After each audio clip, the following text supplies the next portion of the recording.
Hi kids. We're about Thursday into our second week of class. I can't stress enough the word patient in this class for the first month that everyone trying to catch up with technology and learning the fundamental of Photoshop. So for the people that know, please be patient with us.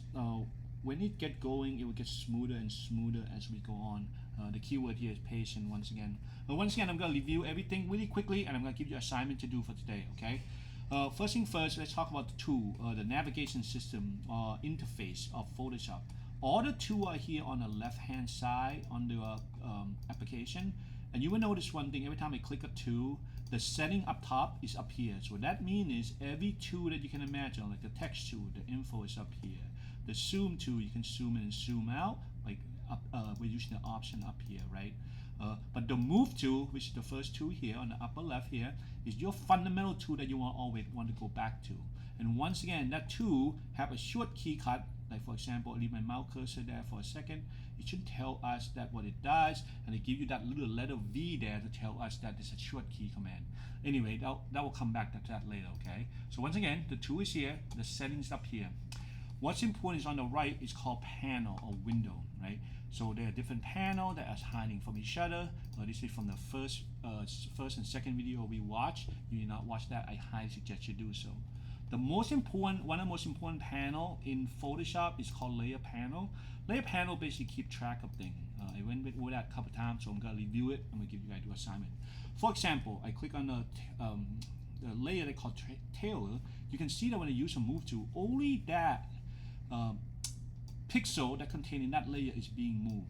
So if I want to move this one, I have to click on it. I have to click on it like cloth, and you can see that that one's moved. So what's important is you need to know what layer you're working on. Like for example, I click on the panel layer, of course it could be that one. Now, from the document point of view, you can't see what is on what layer.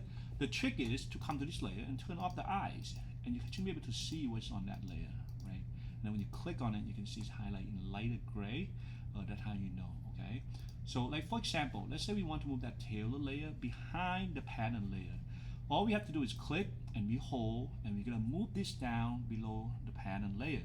Now it can be tricky at the beginning. You want to notice that that light double blue line will show up. That's how you know to let it go, because you're done and you go like, then you're going this way.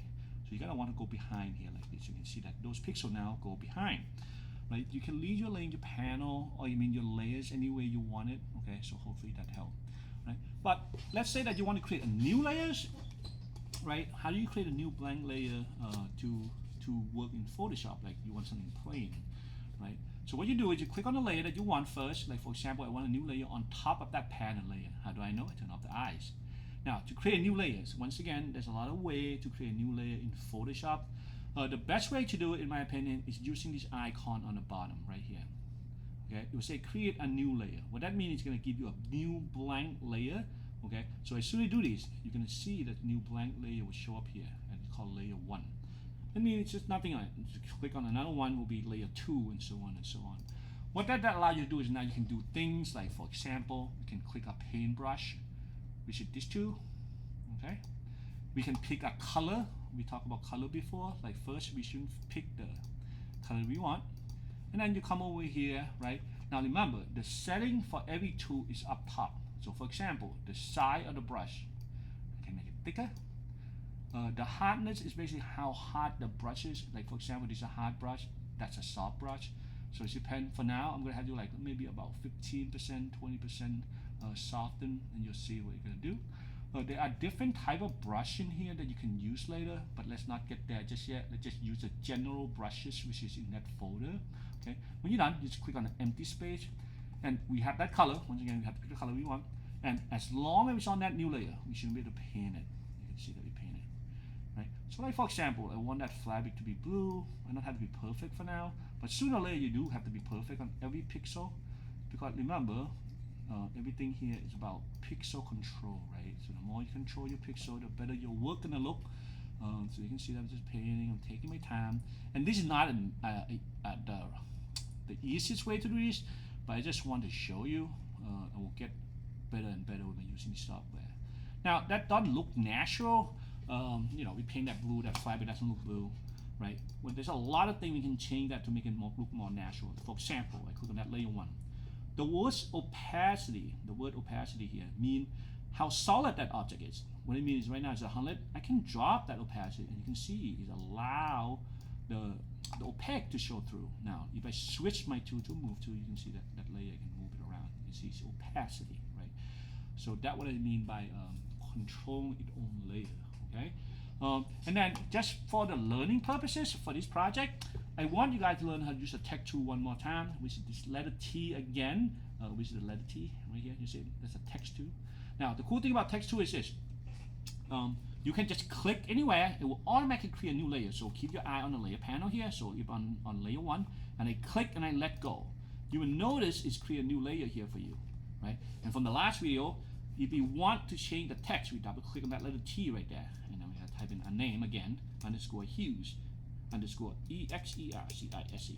Once again, you're gonna want to name all your files using your last name, first initial, and the name of the project. That's a must to make my life a lot easier, okay? And then when you're done, you always go back to the move tool.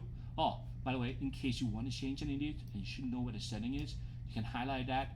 You can come to this property panel or this floating box, which I like, and sometimes it's distraction for me, but it's also control the property of that tool for you. For example, I can switch the font, right? I can change the color or the size to make it bigger or smaller.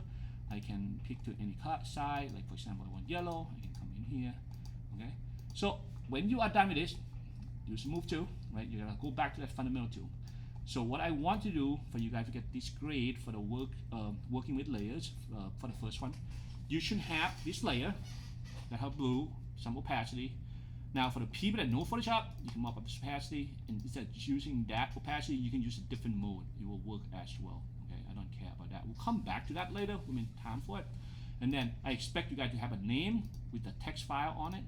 And then last thing I want you to do is save, because if you save these, you're gonna go back to the file they call layerbasic.psd. However, because we should know how to duplicate file to collect file, we're gonna do a file, save as, and over here, I don't care where you put it. I can put it on the desktop, I can put it in the same folder. You do not get rid of that name file, the project name. You just click in front of it. And once again, last name first, underscore first initial, underscore the name of the project. And you're gonna have to drop this off for grade to get the part of working with layer exercise. And when you're done, you press save. You can minimize it. Now, because I save it on the desktop, it shouldn't show up right here for me. You can see it have my last name, it have the first initial, and then the name of the project, and the file extension .psd. Now, to submit your work, for the people that still are struggling with this, the best way to do it, if you're still struggling and never bookmark the OneDrive, you're gonna have to come to Canvas, click on digital, this is our class. I'll switch this to new for you. And then, of course, we click on our class OneDrive, which I highly, you bookmark this, so you have to do all those steps again. And then here, where it says 01 completed work. So you're gonna click on it. You will notice all the thing that I graded is now no longer here. I took everything out. And all you have to do is click and hold that file on the desktop, bring it here, or you can say plus icon, file upload, right? And you navigate yourself right here, and you find a file, which is alphabet order, which is here, and you can do it this way. If you do it right, your file should show up here for me to grade. Hopefully that helped, all right? Thank you for your patience. Thank you for your willingness to learn, and I'm here to help you need anything. Thanks.